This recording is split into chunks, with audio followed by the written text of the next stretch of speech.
Pak Ustadz. Iya. Pak Ustadz kenal sama Pak De Baskoro? Saya baru kenal dia.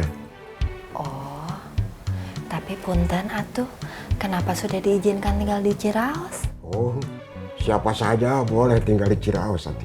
Tapi Pak De Baskoro kan yang mengambil zakat fitrah dari musola, Pak Ustadz. Iya. Dia yang mengambilnya. Tapi dia sudah mengakuinya. Zakat fitrah itu dia bagikan kepada anak-anak dari keluarga kurang mampu. Saya waktu melihat itu, saya sangat merasa berdosa sekali. Berdosa? Iya, masih ada orang-orang yang belum mendapatkan zakat fitrah. Saya tidak kenal anak-anak itu. Mungkin bukan anak-anak dari sekitar Ciraos, tapi mereka sudah datang ke sini. Mungkin sudah bertemu sama Baskoro sebelumnya. Lalu Baskoro menjanjikan mau memberikan zakat fitrah atau apalah kepada anak-anak itu. Ya, perbuatan Baskoro itu saya anggap sebagai cambuk buat saya. Iya Pak Ustadz, tapi bukan itu tetap salah ya? Iya, salah. Tapi ini kelalaian saya. Saya harusnya minta sama Kusoy, Saum atau siapalah untuk juga mendata orang-orang di luar Ciraos. Kalau mereka sudah mendapatkan zakat fitrah, ya mungkin Baskoro tidak akan mengambilnya dari musola.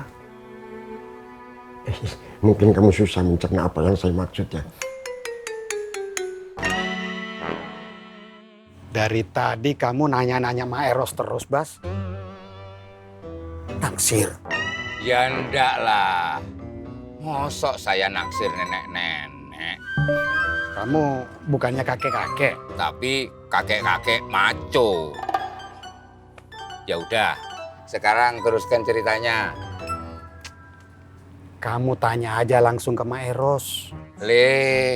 Dijawab aja. Biar saya ndak salah.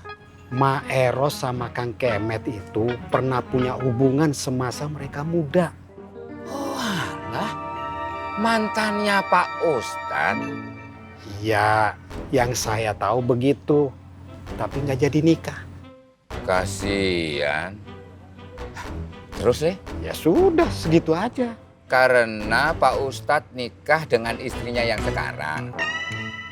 Ya, rebut dari saya. Loh. Bukannya sampean sudah lupakan itu. Oh, iya. Maaf. Nah, terus ER alias Ma Eros sekarang single toh? Dari beberapa kali ngobrol dengan Baskoro, banyak hal yang membuat mata saya terbuka.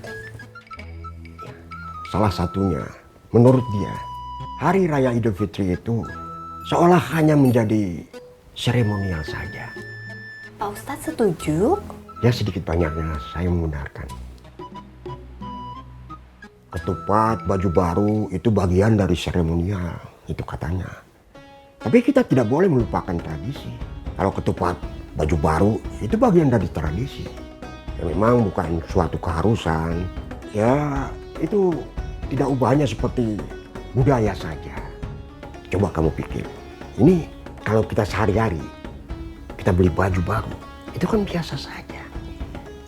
Begitu juga kalau kita jajan ketupat atau bikin sendiri ketupatnya, itu biasa saja. Tapi kalau di hari Lebaran, itu menjadi berbeda. Kita bisa berbangga karena baju baru. Seolah lambang kalau kita terlahir lagi sebagai orang yang punya kepribadian baru, iman yang baru, ketaatan baru. Saya yakin Baskoro menyimpan sesuatu dalam dirinya. Mungkin orang lain tidak mengerti. Seperti Tatang. Kang Tatang? Assalamualaikum Ibu, Bapak. Waalaikumsalam.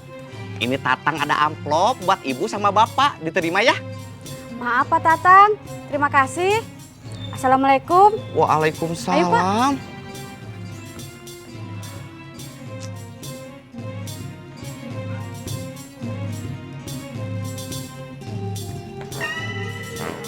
Assalamualaikum Akang-akang. Waalaikumsalam. Tatang ada amplop buat akang-akang, diterima ya? Enggak, terima kasih Pak Tatang Ese. Assalamualaikum. Waalaikumsalam.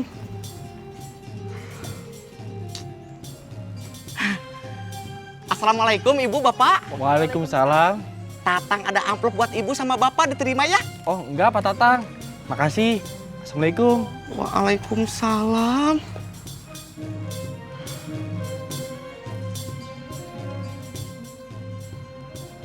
Kenapa nggak ada yang mau terima amplop dari Tatang ya?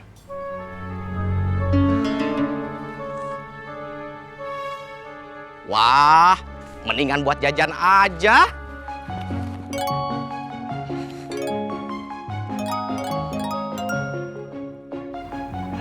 Bala-bala, goreng pisang, kopi, mie rebus, telurnya 2.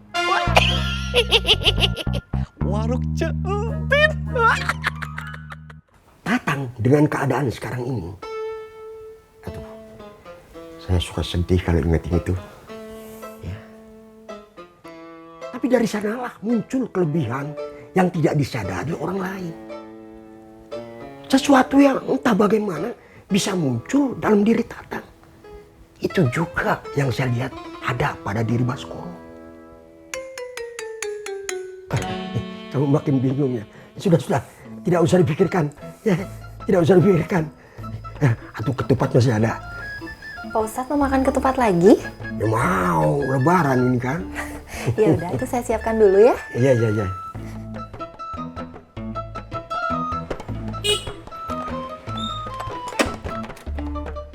Assalamualaikum. Waalaikumsalam. Mana kemet mana? Mana?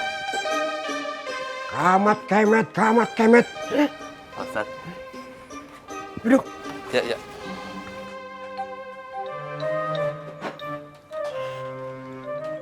Ada apa? Aceng bagaimana nih Pak Ustadz? Ya bagaimana? Aceng itu kan bikin saya malu depan orang banyak Pak Ustadz. Memangnya kamu masih punya malu? Saya pulang dulu, Bas. Walah, sampean punya rumah toh? Ya ada tuh, Bas. Saya boleh mampir?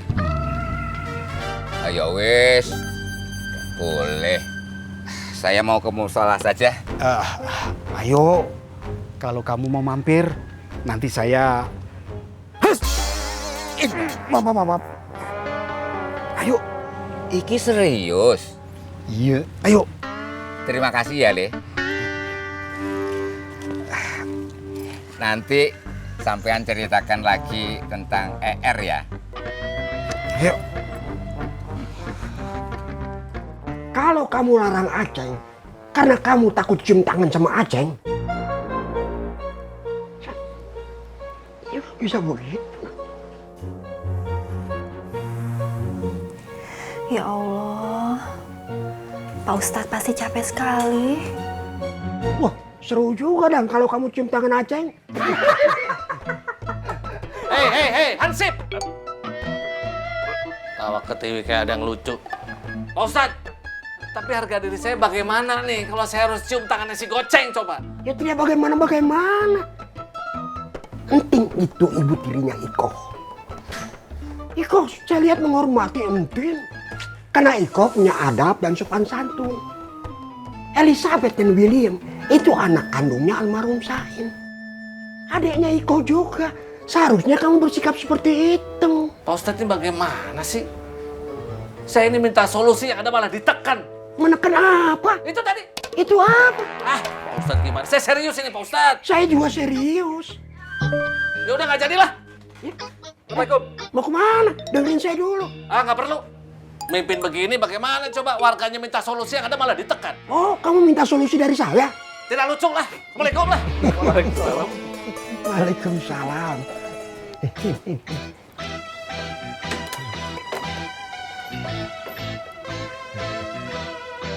Perang sepertinya tidak bisa dielakkan.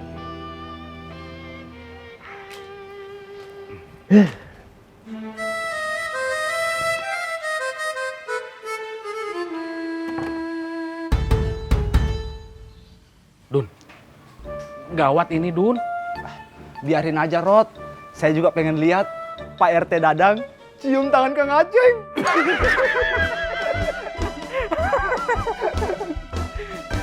Biasalah, Boy. Cium tangan papi, Boy.